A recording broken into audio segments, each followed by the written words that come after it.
Current अफेअरमध्ये आज 22 जानेवारी आहे आणि आज आपण पाहणार आहोत अंतरिक्ष घडामोडी।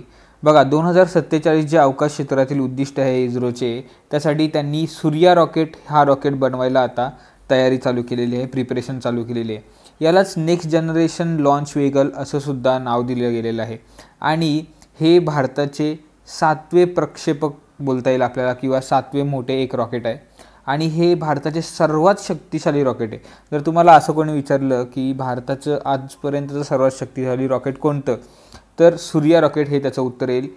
सध्या ते बनवायला चालू केलेलं आहे इस्रोने, इस्रो त्याच्यावर काम करते आणि 2047चं जो उद्दिष्ट आहे त्याच्या अंडर हा एक खूप मोठा त्यांचा प्रोजेक्ट आहे।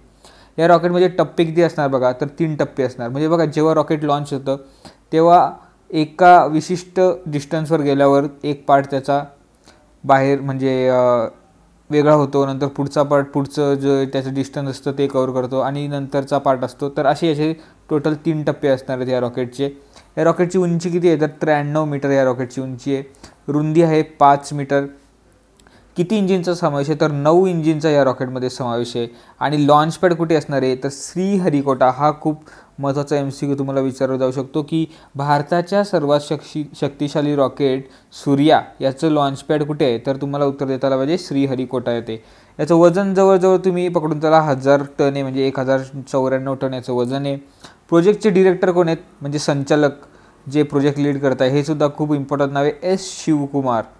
हा सुद्धा तुमचा MCQ विचारला जाऊ शकतो। आणि जे आधीचे PSLV GSLV LV-M3 होते यांची जागा आता हा NGLV घेणार आहे। म्हणजे हे तिघे जे काम करत होते ना तो एकटा हा NGLV घेईल आणि ह्या प्रोजेक्टला टोटल 8240 करोड इतका खर्च येणार आहे।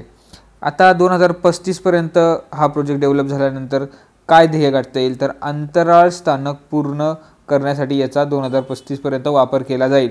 2040 येईपर्यंत आपण याचा चंद्रावर भारतीय पाठवण्यासाठी सुद्धा या रॉकेटचा आपण वापर करू।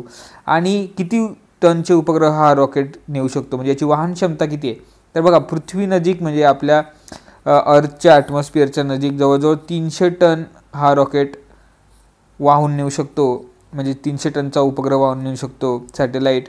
आणि भूस्थानकानंतर जवळजवळ 10 टनची याची क्षमता आहे। तर हे तुम्ही मुद्दे लक्षात ठेवा। सगळ्यात महत्त्वाचं म्हणजे याचं नाव सूर्या रॉकेट आहे, त्याला NGLV सुद्धा म्हणतात, नेक्स्ट जनरेशन लॉन्च व्हेकल। हे 7वे प्रक्षेपक आहे म्हणजे 7वे रॉकेट आहे आणि सर्वात शक्तिशाली आहे। त्याच्यात 3 टप्पे आहेत, 9 इंजिन आहेत, श्रीहरिकोटा आहे त्याचे लॉन्च पॅड आहे आणि त्याचे संचालक आहेत S शिवकुमार। त्याचं वजन आहे जवळजवळ 1000 टनच्या इथपर्यंत, खर्च झाला आहे 8000च्या समथिंग करोड। नंतर अंतराळ स्थानक पूर्ण करण्यासाठी आणि चंद्रावर भारतीय पाठवण्यासाठी याचा वापर केला जाणार आहे।